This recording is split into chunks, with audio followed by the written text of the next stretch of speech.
नहमदु व नुसल्ली अला रसूलिहिल करीम अम्मा बाद फ़अऊज़ु बिल्लाहि मिनश शैतानिर रजीम बिस्मिल्लाहिर रहमानिर रहीम रब्बि इश्रह ली सदरी व यस्सिर ली अमरी वहलुल उक़दतम मिन लिसानी यफ़क़हू क़ौली रब्बी ज़िदनी इल्मा अल्लाहुम्मा फ़क़्क़िहना फ़िद्दीन अल्लाहुम्मा इन्नी अस्अलुका इल्मन नाफ़िअ व अमलन मुतक़ब्बला व रिज़्क़न तय्यिबा اللهم انفعنا بما علمتنا وعلمنا ما ينفعنا وزدنا علما اللهم إني أعوذ بك من علم لا ينفع ومن قلب لا يخشع ومن نفس لا تشبع ومن دعوة لا يستجاب لها.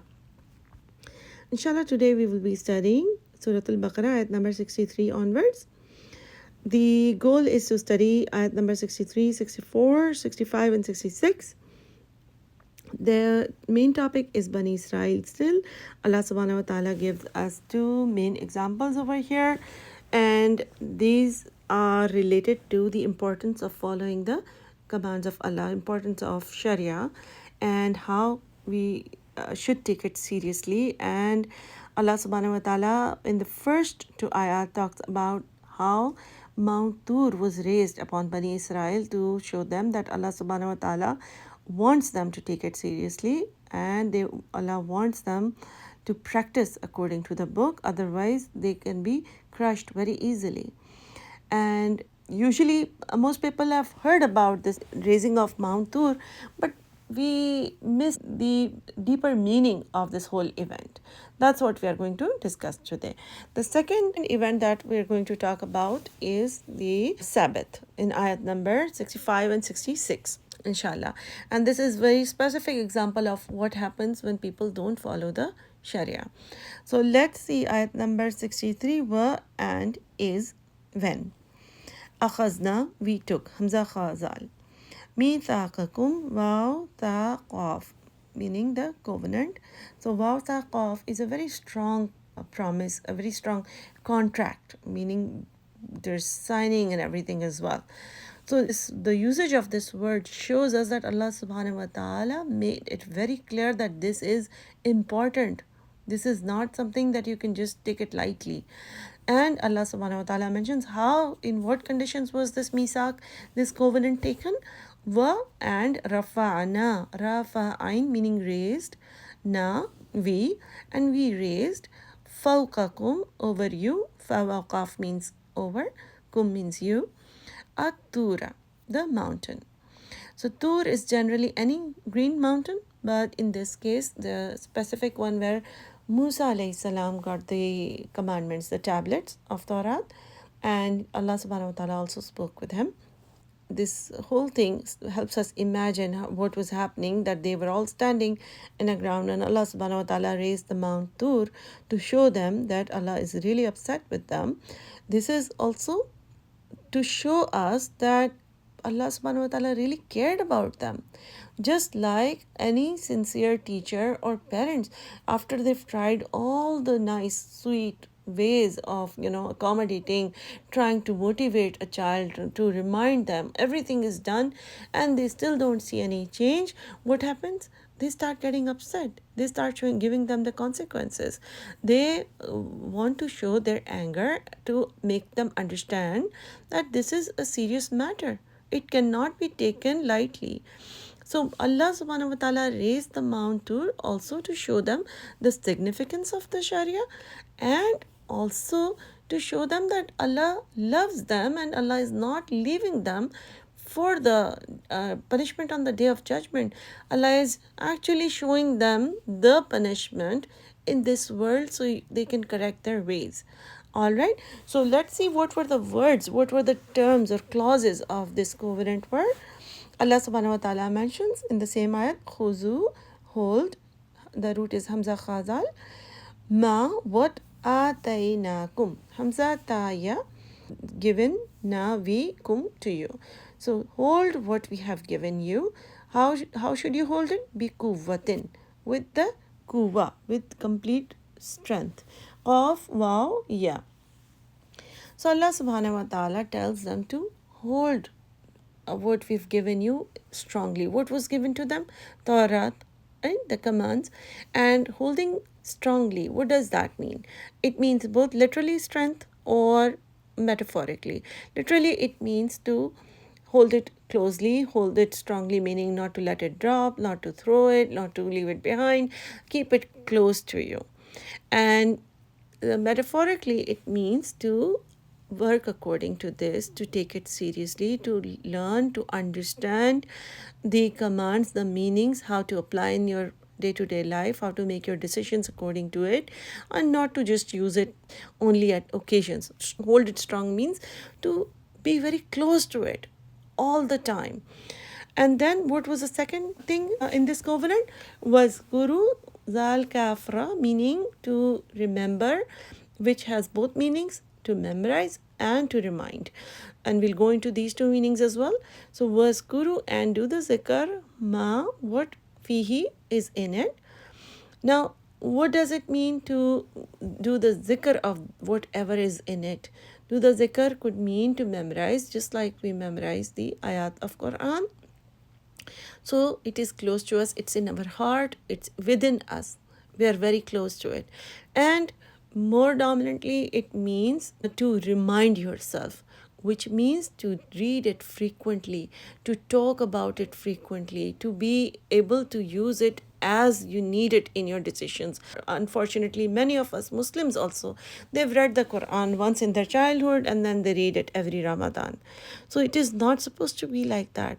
Allah mentions waskuru ma fihi, so remember what is in it, meaning you should remember it so much so that it is easy for you to make your decisions according to, do your actions effortlessly according to it.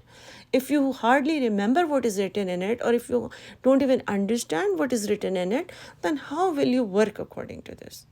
How will you make it part of your life? And if you don't make it part of your life, you're not holding it strongly.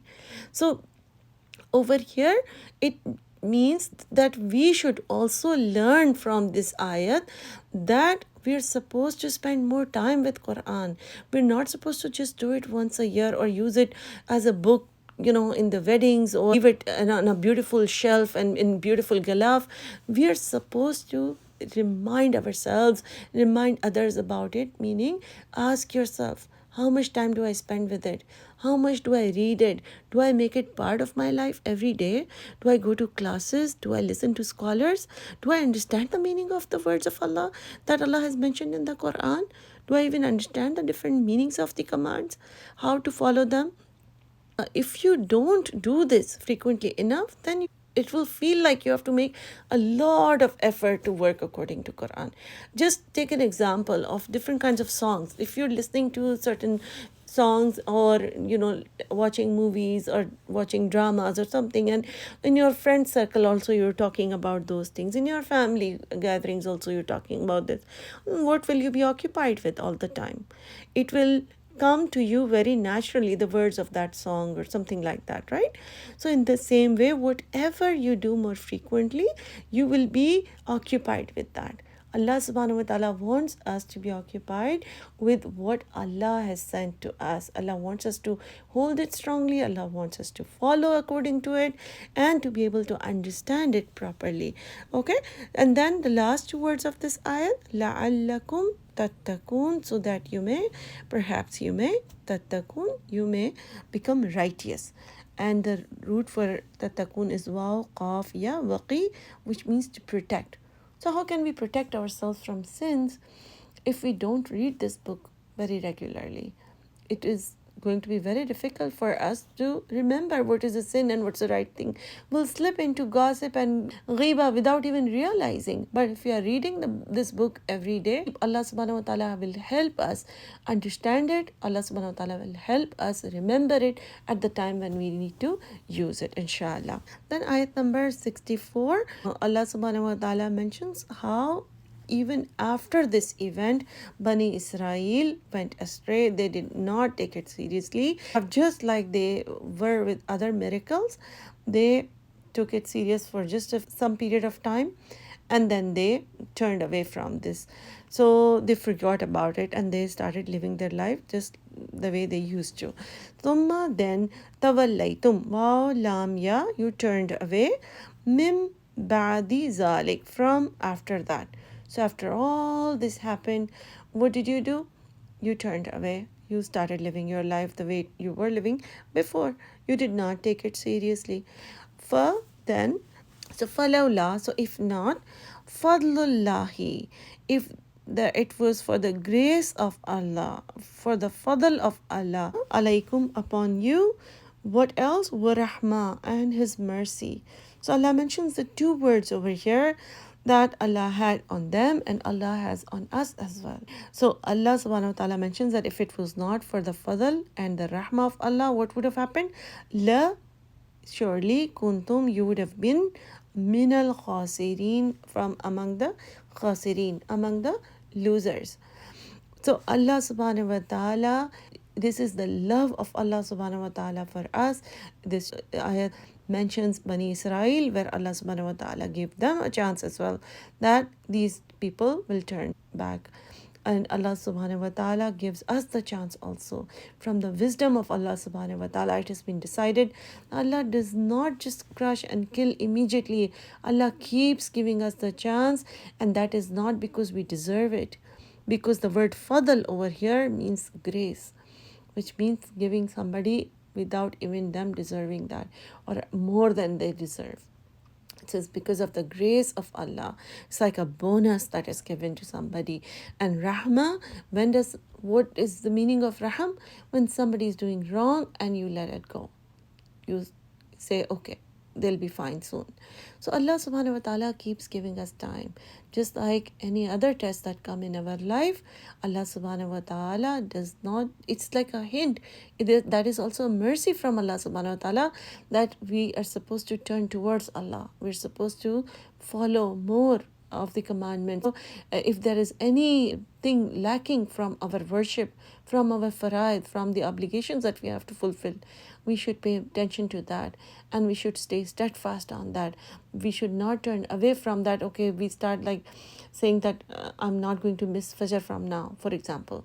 And then when the difficulty is gone, then you are forget about all what was the difficulty and where was the difficulty. We don't remember anything. But while we were in that problem, we made dua to Allah subhanahu wa ta'ala. I'm never going to forget this. I'm always going to do the right thing, and this and that.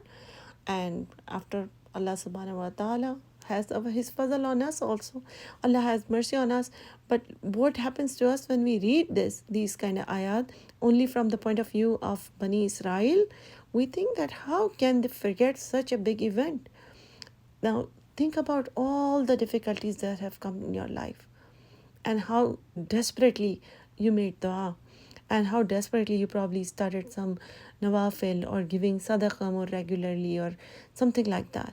So do those actions with the same enthusiasm. So Allah subhanahu wa ta'ala will have more mercy on you. Allah will have more fadl on you, inshallah. Because Allah subhanahu wa ta'ala does not want us to become among the losers. And who is the actual loser? Who will lose everything on the day of judgment. Ayat number 65 and 66 talk about Sabbath.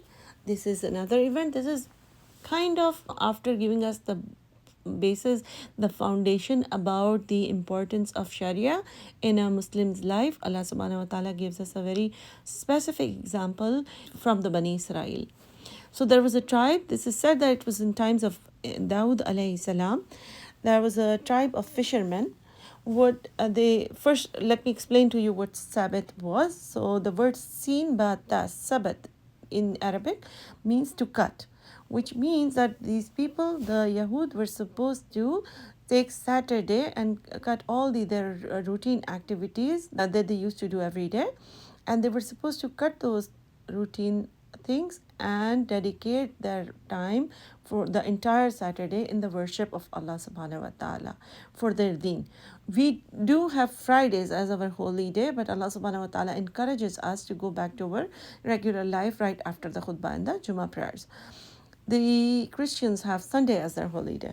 For the Bani Israel or the Yahud or the Jews, it is Saturday, when they're not supposed to do any regular work. They're supposed to dedicate the day for the worship of Allah subhanahu wa ta'ala, besides just the basic human necessities, besides the basic human needs. So This is a story about a fisherman tribe in the times of Dawood alayhi salam. Some of them, they got really tempted by the fishes that would come on the shore on the Saturday. They did not want to lose their money, and we all know that the Jews, they loved earning money and they did not want any financial loss. So one group from these people, they started putting a net on Fridays, and they would lift that net on Sundays, and they would justify their act by saying that we are not doing anything on Saturday, but they were preventing themselves from any kind of loss that would have happened by not putting the net. The other people who were not doing this sin openly, they were also divided in two groups. One group, they did not do it, but they did not even say anything to these people. And the third group, they were not doing this sin, but they were also reminding these people that this is not right. Allah subhanahu wa ta'ala does not want us to be tempted towards any worldly affairs. So we are not supposed to do this, but they did not listen to them. Just to give you a background, that there people were divided in three groups. It does not necessarily have to be equal numbers. So what happened was that Allah subhanahu wa ta'ala punished them for finding loopholes in Allah subhanahu wa ta'ala's commands, and then Allah subhanahu wa ta'ala punished not just the one who were sinning openly, who were putting the net on Friday and picking it up on Sunday, but Allah subhanahu wa ta'ala also punished the group who was not doing the wrong, but who were not also stopping the others. All right, so that leads us to the importance of Sharia, plus the importance of reminding each other to do the right thing. And it is a very important part of our religion that we should not only care about ourselves, but we should care about our brothers in Islam as well. So let's read these ayat and then we'll discuss a little more. Wa and laqad, indeed, alimtum, you knew. Ain lam mim is the root, ilm meaning knowledge. So you knew allazina, those who, a'tadaw, ain dal waw meaning transgressed or crossed the boundary, meaning from the commands of Allah subhanahu wa ta'ala, from the sharia that was given in Torah, if they were told. So they transgressed, they broke the law, minkum, among you, fis sabti, in the matter of Sabbath. So qulna, we said, Allah subhanahu wa ta'ala said what?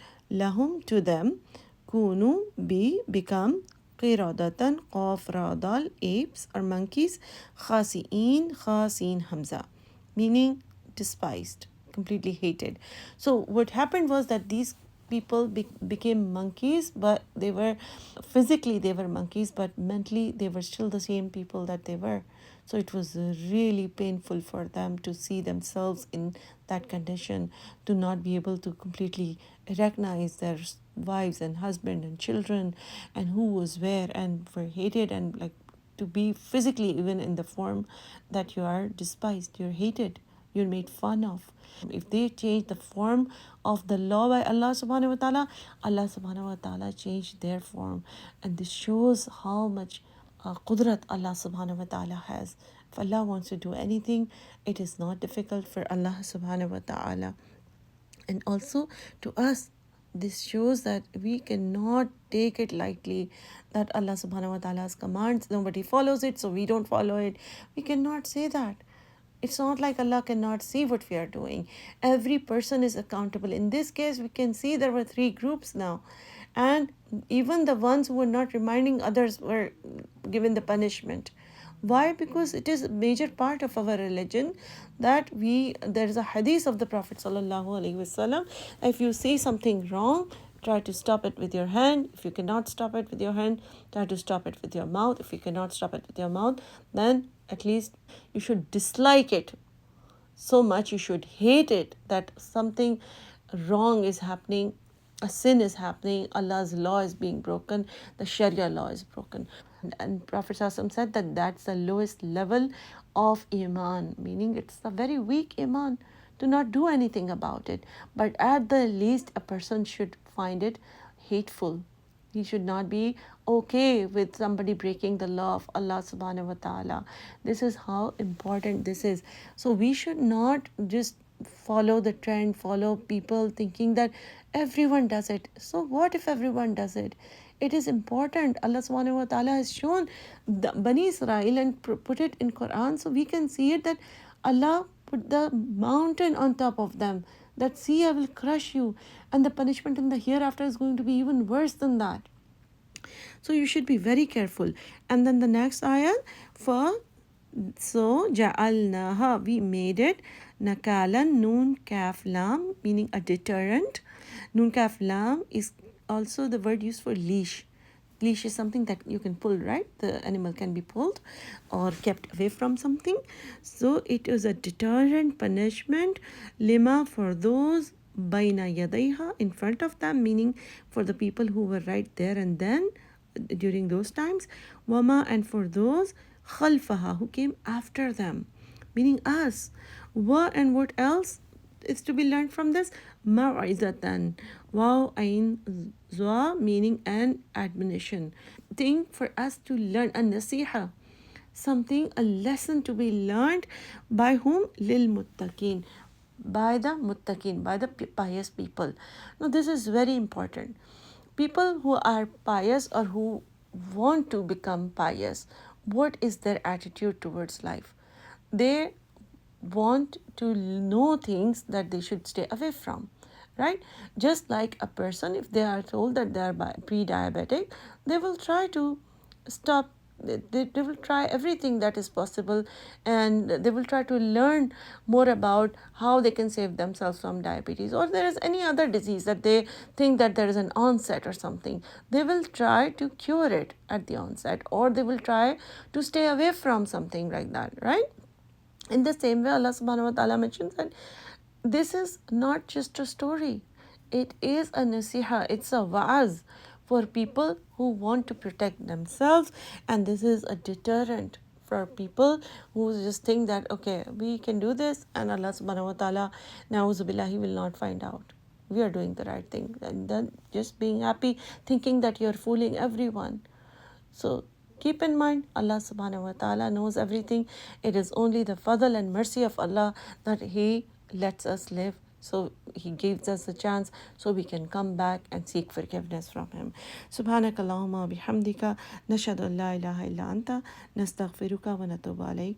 Assalamu alaikum wa rahmatullahi wa barakatuh.